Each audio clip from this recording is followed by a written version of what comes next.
తెలంగాణ ఉద్యమంలో కీలక పాత్ర పోషించింది కరీంనగర్ జిల్లానే.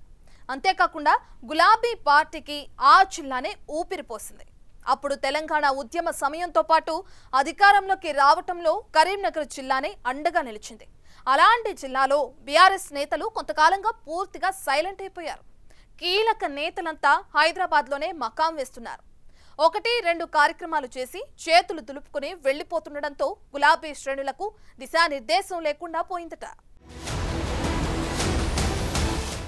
గతంలో ఉమ్మడి కరీంనగర్ జిల్లా గులాబీ పార్టీకి కంచుకోట. టీఆర్ఎస్ ఆవిర్భావం నుంచి 2018 ఎన్నికల వరకు అక్కడ ఆ పార్టీ పట్టు నిలుపుకుంటూ వచ్చింది. అన్ని ఎన్నికల్లో 90% పైగా సీట్లు బీఆర్ఎస్ ఖాతాలో పడ్డాయి. 2023 ఎన్నికల్లో కూడా కాంగ్రెస్ గాలిలో 13 స్థానాలకు గాను 5 అసెంబ్లీ స్థానాల్లో బీఆర్ఎస్ విజయం సాధించింది.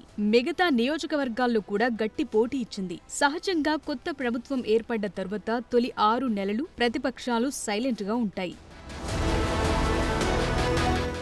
అయితే ఇప్పుడు కాంగ్రెస్ ప్రభుత్వం ఏర్పడి 16 నెలలు గడుస్తున్న బీఆర్ఎస్ దూకుడు మాత్రం కనపడటం లేదు. ఇప్పటికే కరీంనగర్ జిల్లాలో గులాబీ పార్టీ క్యాడర్ బలంగానే ఉంది. హుజురాబాద్ ఎమ్మెల్యే కౌశిక్ రెడ్డి ఒక్కరే కాస్త దూకుడుగా వెళుతున్నారు. మిగతా నేతలంతా ఏదైనా పార్టీ పిలుపు ఇచ్చిన కార్యక్రమం ఉన్నప్పుడు మాత్రమే స్పందిస్తున్నారు. కేటీఆర్ జిల్లా పర్యటనకు వచ్చినప్పుడు మాత్రం హడావిడి చేస్తున్నారు. మిగతా సమయాల్లో చడియచ్చప్పుడు చేయటం లేదు. గత ఎన్నికల్లో పోటీ చేసి ఓడిపోయిన అభ్యర్థులంతా సైలెంట్ అయ్యారు. పెద్దపల్లి మాజీ ఎమ్మెల్యే మనోహర్ రెడ్డి, మంతని మాజీ ఎమ్మెల్యే పుట్ట మధు, రామగుండం మాజీ ఎమ్మెల్యే కోరుకంటి చందర్, మానకొండూరు మాజీ ఎమ్మెల్యే రసమయి బాలకిషన్, హుస్నాబాద్ మాజీ ఎమ్మెల్యే సతీష్ బాబు తదితర నేతలు పూర్తిగా దూకుడు తగ్గించారు. గెలిచిన ఎమ్మెల్యేలు మాత్రం అప్పుడప్పుడు ప్రెస్ మీట్ పెడుతూ ఉన్నామంటే ఉన్నామనిపించుకుంటున్నారు. త్వరలో స్థానిక సంస్థల ఎన్నికలు నిర్వహించే అవకాశం ఉందన్న ప్రచారం జరుగుతోంది. ఇక్కడ మాత్రం అందుకు తగ్గట్టుగా సమావేశాలు జరగటం లేదు. క్యాడర్ను ఏమాత్రం సమాయత్తం చేయటం లేదు.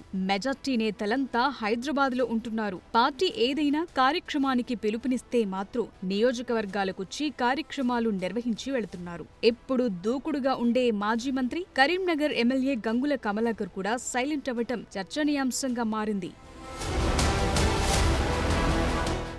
గతంలో తరచూ పార్టీ సమీక్షా సమావేశాలు నిర్వహించేవారు. ఇప్పుడు 6 నెలల నుంచి ఒక్క సమావేశం కూడా నిర్వహించలేదు. ప్రధాన పార్టీ బీఆర్ఎస్ సైలెంట్ గా ఉండడంతో కాంగ్రెస్ తో పాటు బీజేపీ ఆ జిల్లాలో బలోపేతానికి ప్రత్యేక దృష్టి సారిస్తున్నాయి. అయితే తాము సమయం చూసి దూకుడు పెంచుతామని బీఆర్ఎస్ నేతలు చెప్తున్నారట. స్థానిక సంస్థల ఎన్నికల్లో సత్తా చాటి కాంగ్రెస్ కి గుణపాఠం చెప్తామని క్యాడర్ కి భరోసా ఇచ్చే ప్రయత్నం చేస్తున్నారట.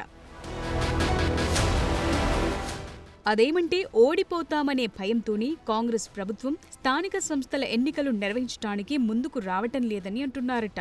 మరి గులాబీ నేతలు యాక్టివ్ అయ్యేది ఎప్పుడో కానీ అప్పటికీ ఆ పార్టీ క్యాడర్ చెల్లాచెదురైపోయే పరిస్థితి కనిపిస్తోంది.